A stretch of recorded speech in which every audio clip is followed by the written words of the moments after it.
Bien, pasamos al siguiente ponente, que será Juan Guilmaín Alonso. Juan.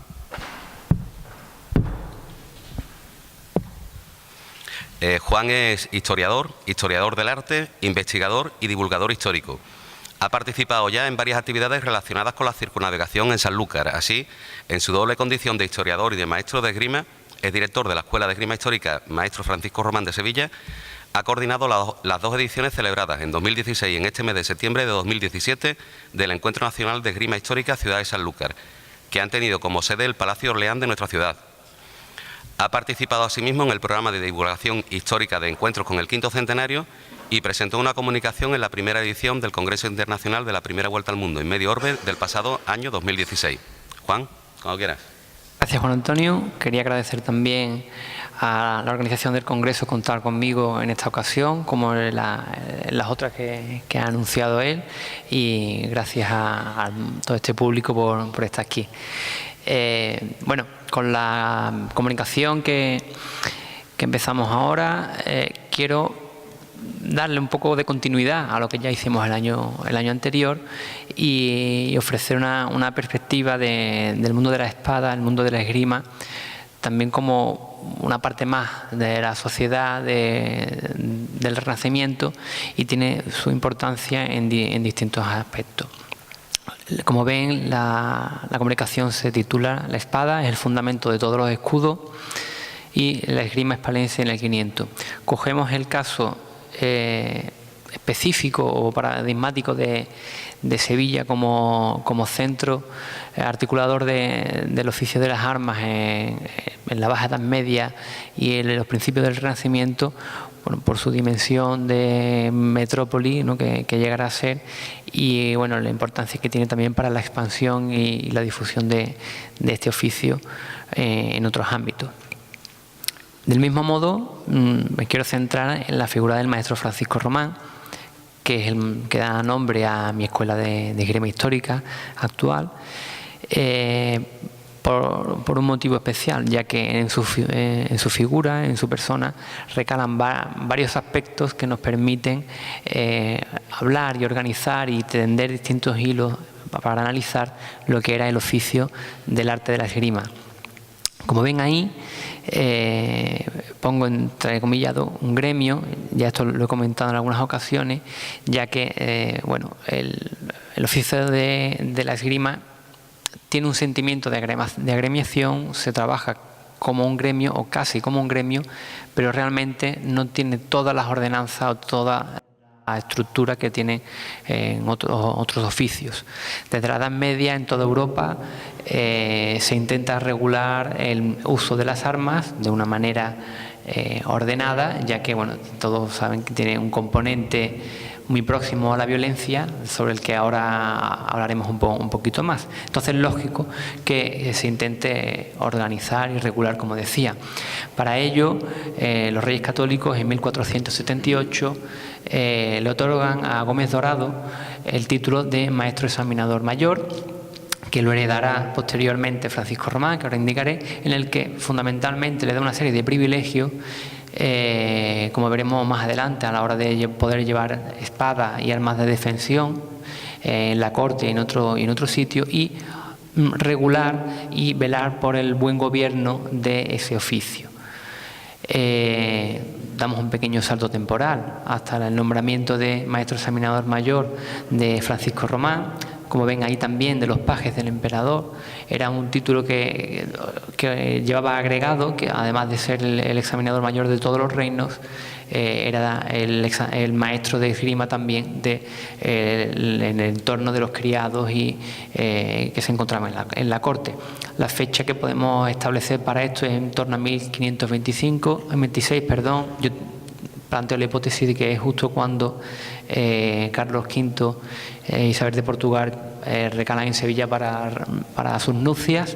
Es cuando parece que es nombrado con tal título, según las escrituras que conservamos y que hasta ahora hemos encontrado. ¿A qué se referían esas ordenanzas y a qué se refería el gobierno de la esgrima? Pues Una, como suele ser en estos aspectos, recaudatoria, es decir, regularlo económicamente y tanto a través de los exámenes que realizaban como las clases que daban se cobraba una serie de estipendios y luego velar por el buen uso de las armas, como por ejemplo en el caso de que alguien contrate unos servicios de un maestro y este maestro cobre pero no los dé. Entonces el maestro examinador mayor tiene que ir como una especie de veedor o de inspector para sancionarlo y cobrarle una multa que mitad se quedará él y mitad irá para la corona. También velar por el ejercicio de las armas con gente que esté examinada, porque mucha gente ponía juegos de armas en la calle y no tenía carta de examen. Entonces el maestro mayor podía ir y preguntarle si tenía carta de examen. Si no lo tenía, tenía derecho y obligación este maestro de requisarle esas armas y quitarle la plaza tal y como tenía. En el caso de que sí lo tuvieran, pues tenían que ver si estos maestros lo hacían bien, lo hacían mal o incurrían en algún error, porque en este caso podría sancionarlo también, inhabilitarlo y volver a examinarlo a posterioridad. También hacían velar por una serie de cláusulas que aparecen en las distintas cartas de examen, como estaba la prohibición de dar clase a esclavos, a judíos y a moros, y entonces era algo muy habitual que aparecieran todas las cláusulas y que velaran especialmente por ello. Igual también el hecho de que en las clases de esgrima no usaran un birrete o un casco de defensión y unos guantes también para la mano, para la defensa, y espadas negras o espadas mulatas, que son espadas de entrenamiento que tenían una zapatilla y no estaban aceradas y no cortaban para poder realizar el ejercicio correctamente.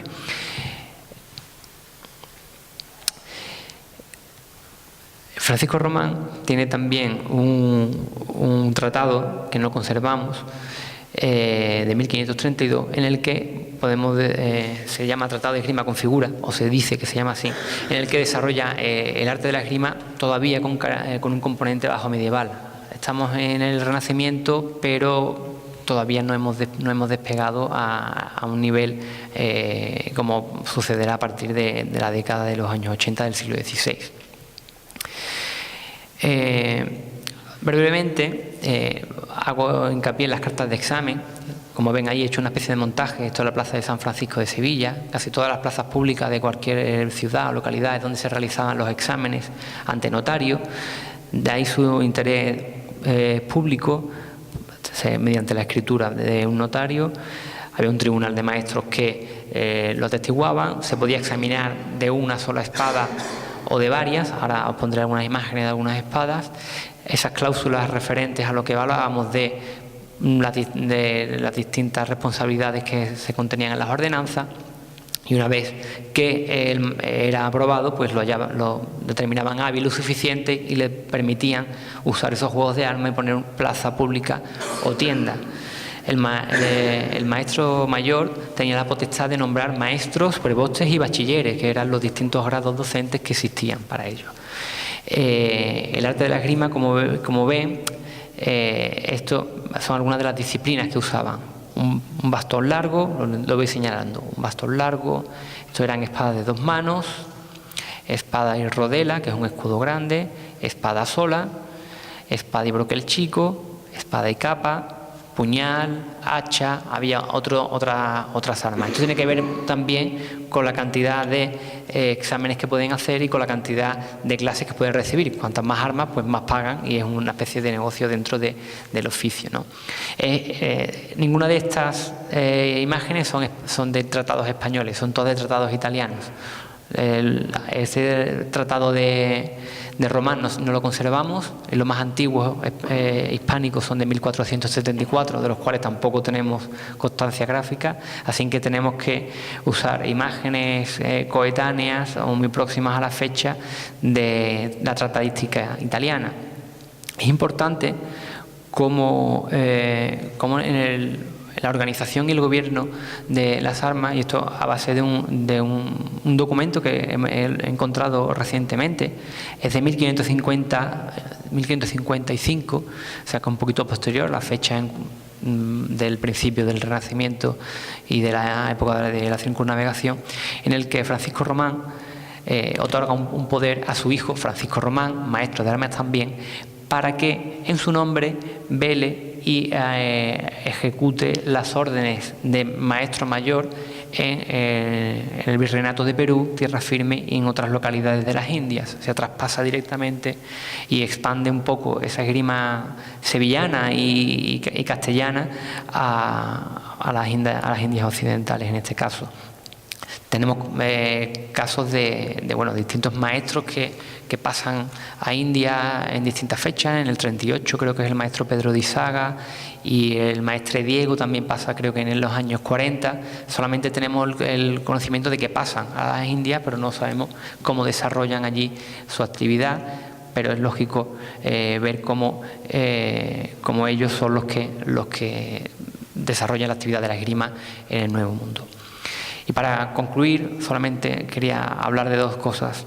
Una, el portar una espada era un privilegio, que es algo que todo el mundo quería imitar. Era privilegio, como decía, de los maestros de esgrima, pero asociado directamente a la nobleza y a la aristocracia. Aquí vemos una serie de imágenes desde un caballero, este es un caballero inglés, que lleva una espada al cinto y un broquel, arma de ofensiva y defensiva. Aquí vemos una espada ropera de 3 puentes con sus tiros, su talí y una daga de acompañamiento. Y aquí vemos también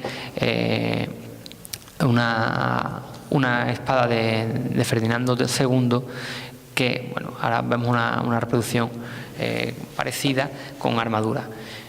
El llevar espada era menos peligroso que llevar un cuchillo.